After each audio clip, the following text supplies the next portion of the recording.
The new hot prospect of MMA, 17-year-old Raul Rosas Jr. has signed with the UFC. He is the youngest fighter in UFC history to be signed, and I'm really happy for him, man. It must be a dream come true for any 17-year-old to be able to fight at the top organization, chasing their dreams and all of it. It's all right there in his hands, man. And he looked promising. He had a big win yesterday, showed some really good skill, able to go 3 rounds very well at a fast-paced fight, most of it grappling. But at 17, like, of course you're going to make mistakes. I see a lot of people starting to say, oh, this guy's gonna be nothing. Look how many mistakes he made in that fight. And the only thing is, yeah, he's gonna be in the UFC, so he's gonna be fighting top-notch fighters, but I'm pretty sure they're gonna be intelligent with the matchmaking. Not throw him to the wolves right away, and at 17, you're of course going to make many mistakes. I mean, look at John Jones' UFC debut, and look how many mistakes he made. A lot. And he was not 17. And 100%, Rosas is probably going to be a featherweight. He is pretty skinny and everything. His body's going to grow. He's going to get bigger. I believe his future is going to be a featherweight. He is 5'9", which is pretty tall for bantamweight,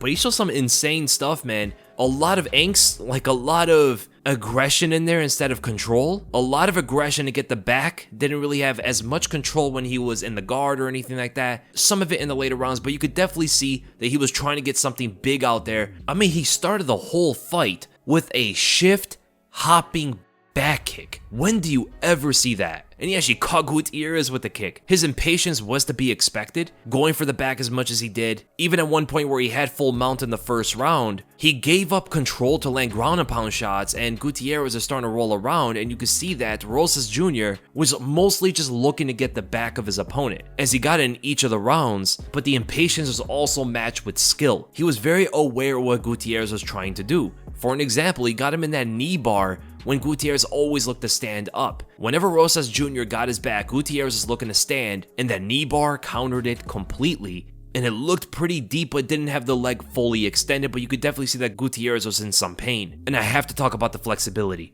There was that one moment in the first round, 3 minutes and 11 seconds, where Rosas Jr. was able to keep himself on the back when Gutierrez was trying to pry open the legs. The flexibility here is out of this world. By lifting his leg above the hand, it was impossible for Gutierrez to get a grip here. And while doing this, Rosas Jr. was able to keep himself on the back without even posting. And then he figure fours. Look how he brings his leg under Gutierrez's body and hooks in that figure four without even posting with his hands to keep balance. That is utterly insane. He also had different kind of creative methods of successfully getting this fight to the ground. You could definitely tell he's more of a grappler than he is a striker. And right here, as he has one hook in on Gutierrez's back, Gutierrez is standing up against the fence, Rosas Jr. kicks off the fence to force the fight on the ground so he can maneuver better. He found it much harder for himself to get the kind of control that he wanted while Gutierrez is on his feet. On the ground, he can scramble a little bit more as he has the ground to also work with. When Gutierrez is standing up, there is really no surface that he can work with. On the ground, he absolutely can. Raul Rosas Jr. is a very creative fighter, and this even extended to some offense when it came to the stand-up, where he faked a flying knee and landed a double leg. So imagine going from the highest elevation of an attack, the highest altitude of an attack, a flying knee to your head, into one of the lowest altitude attacks, the double leg takedown. The ability to pull this off in a fight is insane. He is mid-air, and Gutierrez is thinking that the flying knee is going to come, so he backs up, which is causing himself to also move into the cage, which is going to make the double leg takedown a lot easier for Rosas Jr. to pull off. And while he's landing on the ground, he instantly drops, knowing 100% that Gutierrez is going to look to counter him. So what this showed here, Rosas Jr.'s speed to drop his weight so fast, faster than a counter right hook can hit him, is actually pretty remarkable. I recommend you guys going watch this in real time and look at how fast he drops his weight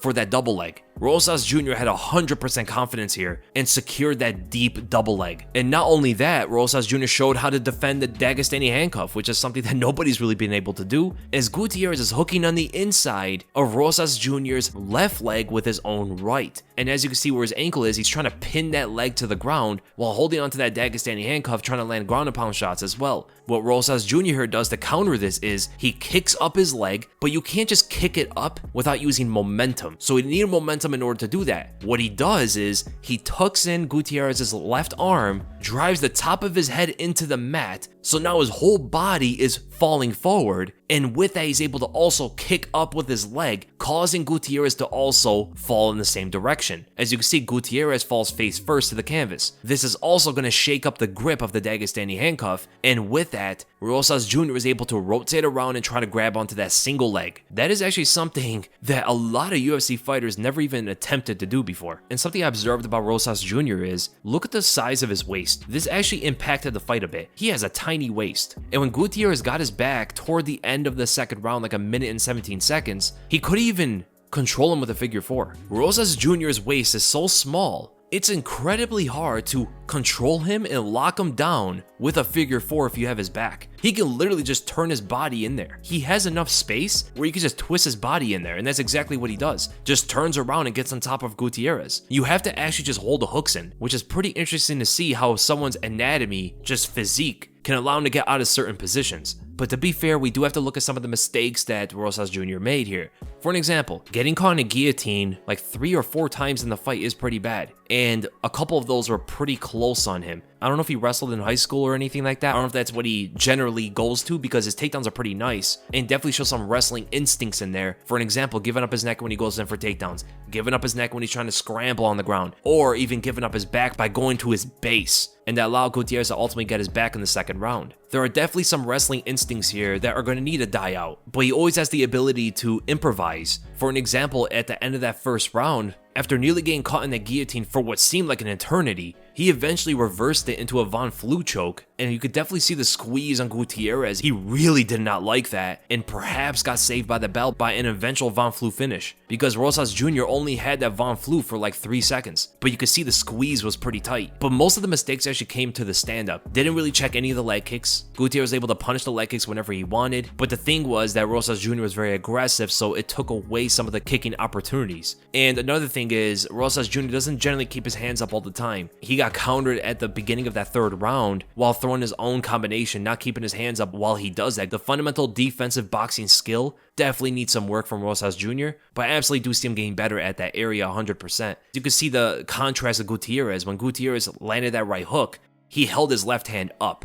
A complete opposite when it comes to fundamental boxing between the two fighters. And that's ultimately the end of the breakdown, guys. I'm really high on this guy. The only thing that can really hurt him is if the matchmaking is too tough. The fighters are too tough for him. He doesn't have enough time to grow. Any 17-year-old needs time to grow. It doesn't matter how good they are. And the only thing that it seems like a lot of fans are worried about is if his growth is stunted, which I don't think is really going to happen. I think they're going to be intelligent about the matchmaking here. I mean, look at what they did with Sean O'Malley, which was great. I mean, it was an excellent road for him to build him up slow. I believe they're going to be able to do that with Rosas Jr. as well, because this kid has some skills, man.